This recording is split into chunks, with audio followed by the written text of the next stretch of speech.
You have not seen what I have seen. Oh, I'm afraid I have.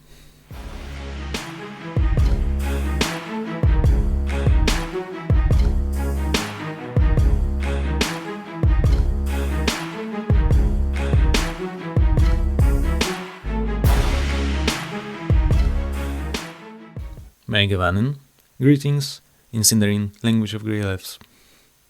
I'm the Tolkien Shirt, and I have seen the first episode of Amazon's The Rings of Power. I am not impressed. Let's get right away to the plot. Warning, spoilers ahead. The first episode presents three main storylines. The first one, the most important one, is the one of Galadriel. The second one is the story of Harfoots, and the third one is the story about Bronwyn and Arondir. Let's start with Galadriel's. She explains to us the background of the story. She informs us that the days of happiness in Valinor, the Blessed Realm, where the elves once lived, didn't last forever. When the great foe, Morgoth, destroyed the trees that gave light to Valinor, the elves left the Blessed Realm, went to Middle-earth, and there fought the foe. He was finally defeated, but his most devoted servant, Sauron, escaped. He killed Galadriel's brother, and now she hunts for him, and the hunt lasts for centuries.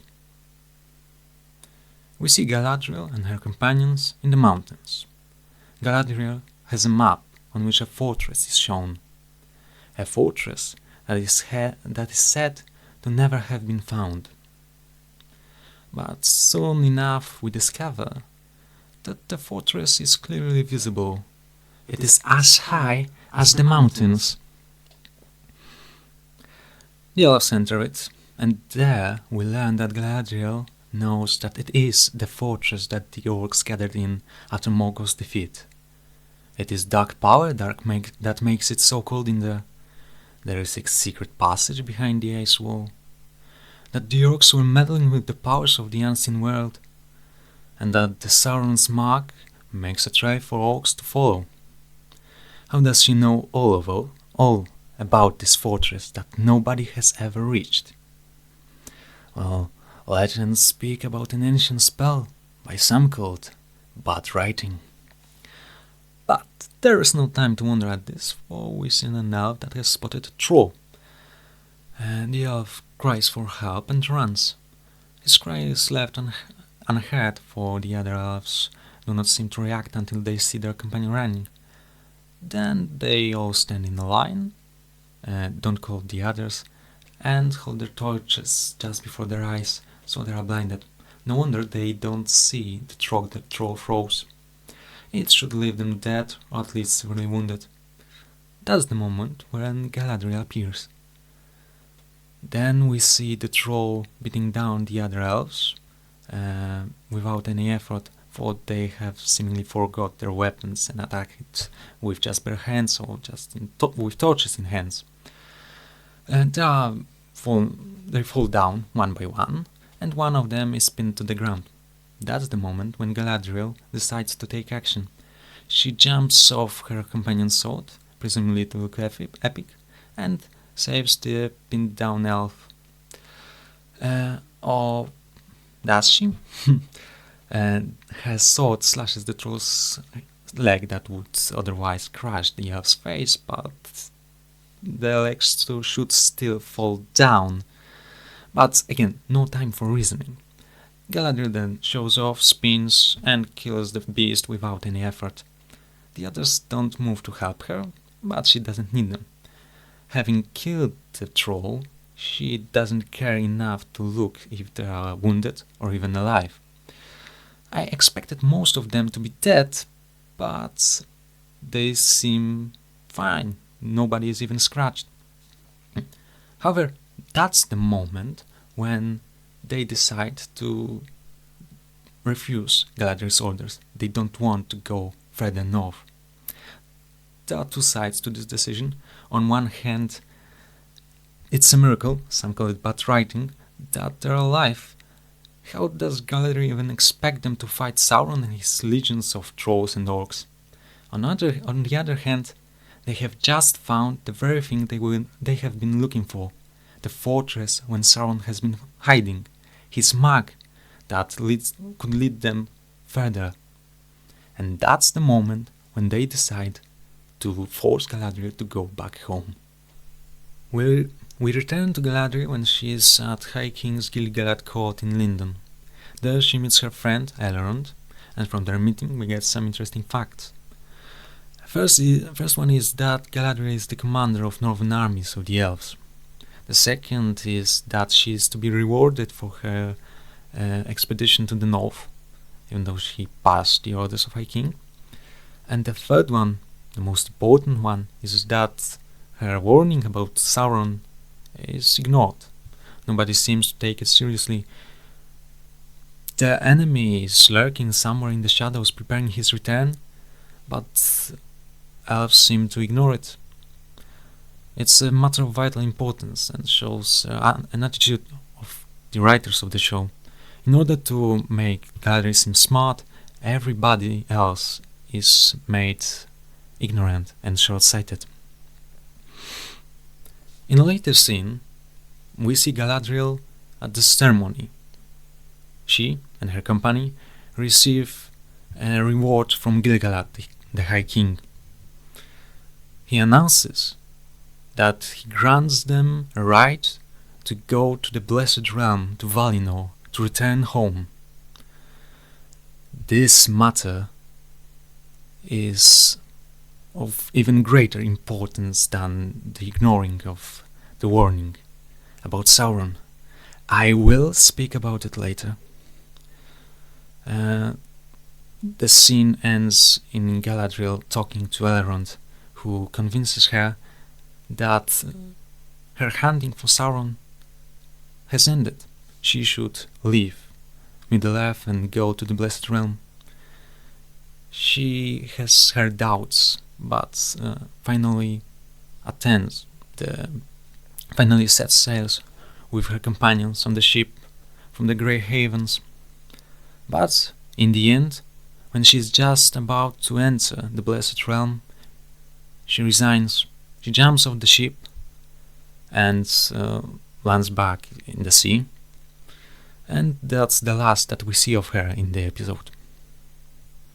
Galadriel's storyline is interrupted by bits of two other stories. The first one is about Harfoots, predecessors of hobbits, who live in hiding, are simple food gatherers, and live in their little communities. We get to know Nori, one curious hobbit, Harfoot, who wanders around more than she should. And one day, when she is walking around and discovers a farm with her friends, she spots a wolf. Later we see her talking to the Harfoot pathfinder, Sadok, about the strange skies that he sees. Well, there's nothing more to say about her storyline, except for the last scene in the show, in the episode. But I'm sure that her story will be developed later. And there is the third storyline about the elf Arondir and a human woman, Bronwyn, who are romantically interested in each other. They live in the southern lands. Arondir is the elf warden who is to keep check on the people of the south, who in the days of old sided with Morgoth in the fight against the elves.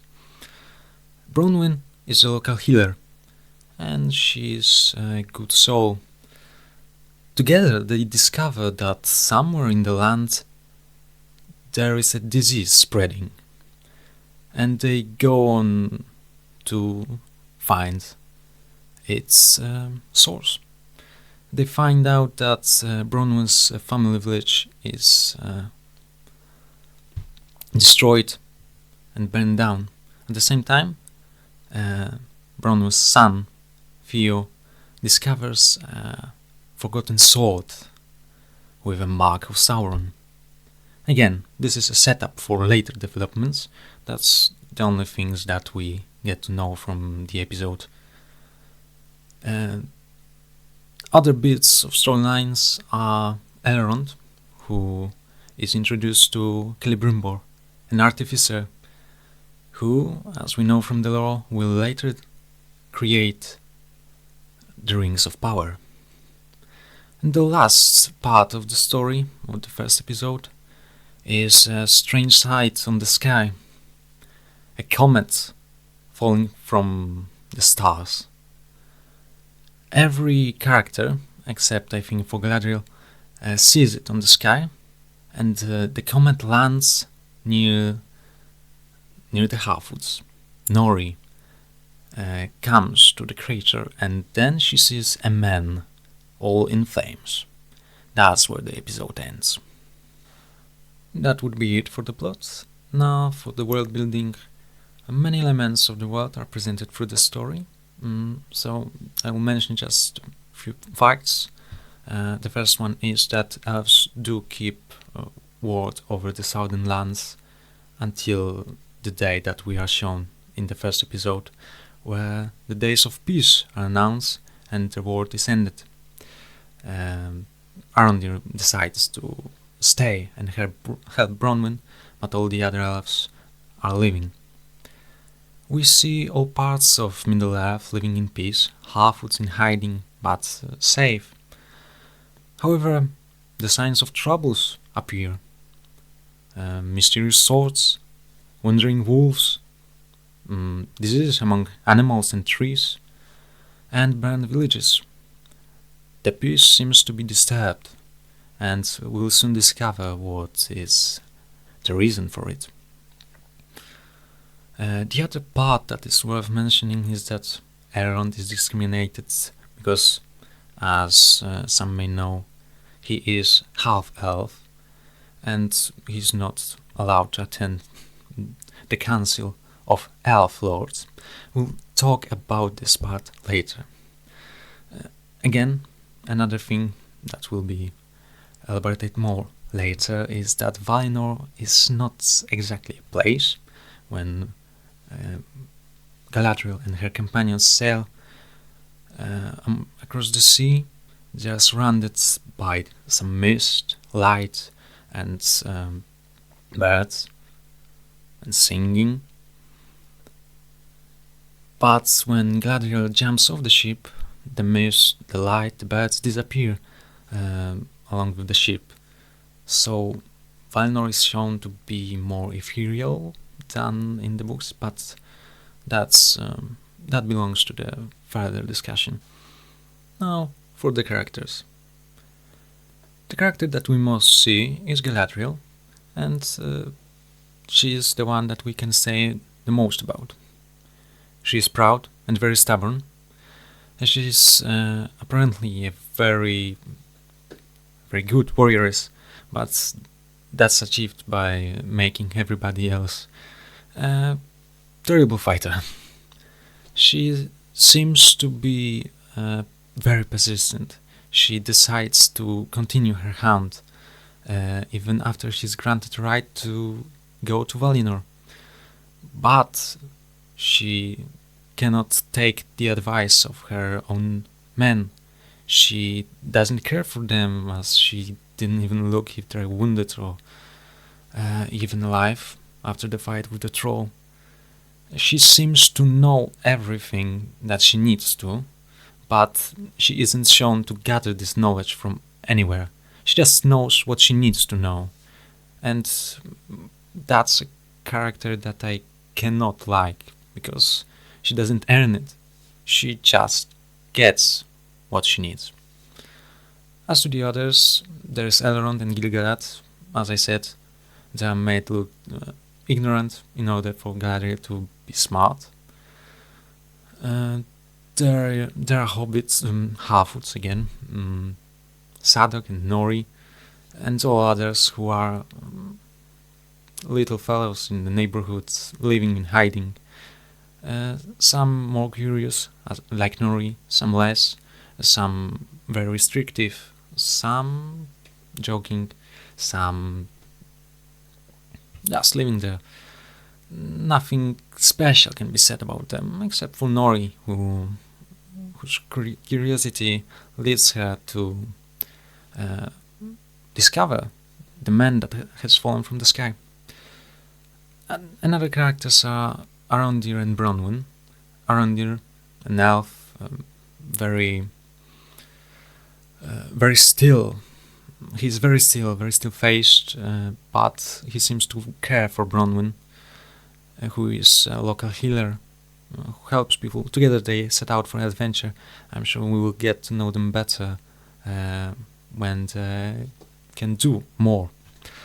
So that were the characters. Now we will go to the section of being faithful to the source material, or rather, in the case of this show, developing new stories that do not resemble anything from Tolkien's works. The one thing I can praise is the maps that are used very well. They show the names of the places accordingly, and they clearly show us where we are. But that's it. There are some minor complaints, that elves don't use word Ada for the earth, but they just call it earth. There are some changes to the death of Finrod, Galadriel's brother, for he was not killed in a direct sparring with Sauron, but he was killed by his werewolves. But that's a minor detail, and there are some more vital changes that are introduced. The first one is the main character. Galadriel, I do not believe that she is the right choice. First of all, she is nothing what she is in the books, where she is a mighty lady, a ruler of Lothlorien. Now she is just a warrioress wandering in the wastelands. She reminds us nothing the lady that dwells in Lorien, and that whose wisdom is praised, whose beauty is also praised. She is very, very different. I believe the better choice for the main character would be Elrond. He is said to be a valiant warrior in the Second Age. He was the commander of armies of Gil-galad. He, who later receives one of the rings, could be shown as a great character, one that seeks the enemy, one that finds wisdom and finds love. That would be a more interesting story than this Galadriel that we see.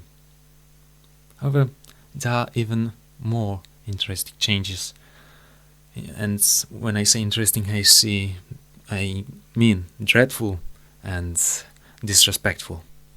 There are two matters of vital importance that require attention. The first one is the fact that Elrond isn't granted the right to sit on the council of Gil-galad. He indeed isn't a full elf. He is half elf, but his ancestry is one of the greatest in the Middle-earth. His father was Eärendil, the very star we see on one of the carved images in Lindon. A bringer of hope. He who brought the plea of men and elves before the Valar. Elves sing songs about Elrond's father, and he isn't granted the right to sit on the council. His ancestry is one of the greatest in Middle-earth. He comes from the line of Turgon, king of Gondolin. He comes from the lines of Beren and Tuor, the greatest heroes of men. He comes from the line of Lúthien, the fairest maiden that elves have ever seen. he comes from the line of Thingol and Melian. Melian, who was a Maiar. To say that he is so disrespected is a disrespect for the works of Tolkien. But the second matter is even deeper, and it is rooted in the history of the First Age. For when Morgoth destroyed the trees of Valinor, he also stole 3 jewels that stored their light. The Silmaril. The creator of the Silmaril, Fëanor, his sons, and many other elves decided to leave Valinor and to hunt Morgoth in Middle-earth. But they weren't allowed to do so by the Valar, the rulers of Valinor. But they didn't listen. In order to leave the Blessed Realm, they murdered many elves that stood on their way. For that, and for breaking the command of the Valar, they weren't allowed to return. After years and centuries of fighting Morgoth in Middle-earth, elves and men lost almost all hope. And then Elendil, with one of the Silmaril on his forehead, sailed across the seas and reached the Blessed Realm. There, on behalf of both men and elves, for he was a descendant of both races, he pleaded to the Valar and asked for forgiveness. And the Valar granted it. With all their might, they came to Middle-earth and vanquished the power of Morgoth.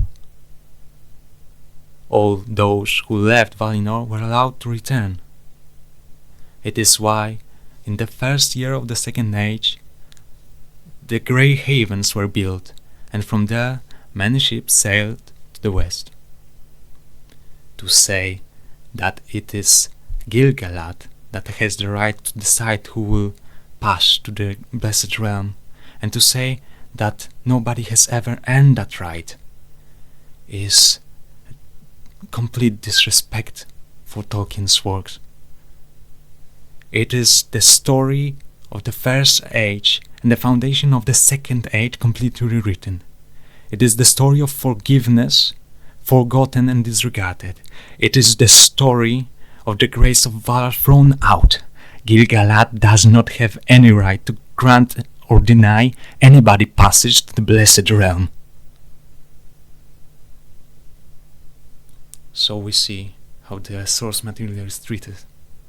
The writers have their own stories that they want to tell, and Tolkien's name is only to mark them as something bigger, greater.